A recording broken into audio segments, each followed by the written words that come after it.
So my name is Huard. I'm a paramedic. I got into EMS in 2010. Honestly, I was working in the service industry and I come from a fire and medical field background. And I honestly just took an EMT class because it was 3 months long and I fell in love with it.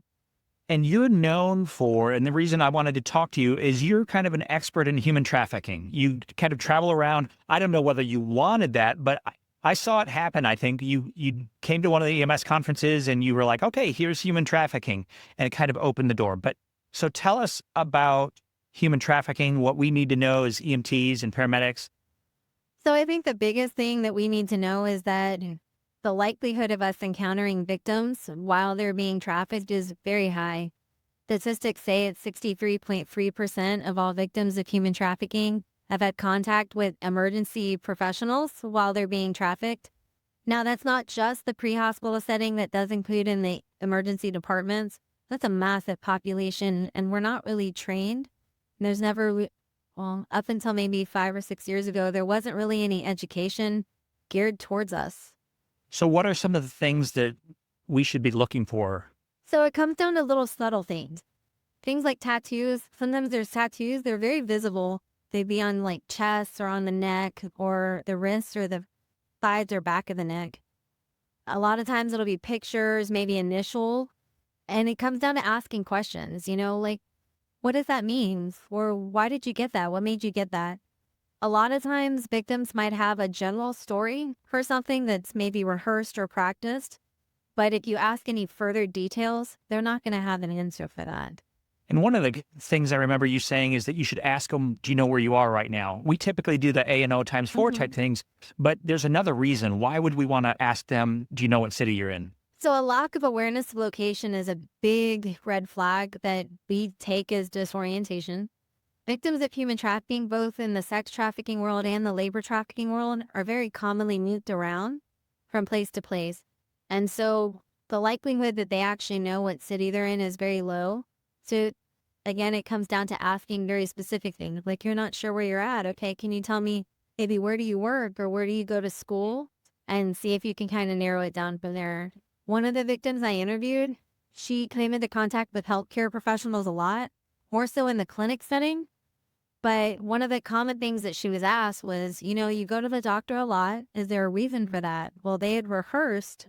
Well, I'm in the service industry and I'm on my feet all day. And everybody took that blanket answer. And she said specifically, had anybody asked her any further details, she would have gotten lost. So are the people who are trafficking them typically on in the room with them, or if they're, I mean, because I always imagine it, there's somebody there and then there's like a handler or somebody controlling them. But how can you get them? I mean, it's kind of like a domestic violence thing where there's some ways like, okay, I'm sorry, we don't let anybody in the back of the ambulance. But how do you get them to a place where if you suspect it's happening, that you can ask those pointed questions? I think it comes down to creating that relationship. When the life threatening emergencies have to take precedence, right? Airway, breathing, Sure. circulation. These are the reasons that we're there. But after those are controlled, it comes down to talking to your patient, getting to know your patient, finding out a little bit about them. Not always, but most of the time, they're probably going to seem a little more shut down or maybe submissive, maybe very hesitant to answer questions. So it takes just that little bit of empathy to kind of push the question. So if my spidey senses go off, I'm starting to wonder, okay, maybe this person's being trafficked. The warning signs are there. What do you do then? So if your suspicions are high and you can convince them to accept transport to the hospital, the best piece of advice that I have is to transport them to a hospital with an on-scene social worker, not an on-call social worker, Mm. because social workers are very well trained in this. We're so far behind in EMS in our training that it's almost sad because every other profession out there is very trained on this. How do we increase the training for EMS? Well, I think there was actually very recently, it was mandated by the Department of State Health Services for us as first responders to get training. 4 or 5 years ago, I think it got instituted for the state that healthcare providers get the training, but we're transportation. And so now, I mean, it's okay that we're a little behind, but we're getting it now. And I think that's the important part. If there's an agency out there listening and they want more information, who can they go to get that additional class or training? Should I give them your cell phone number?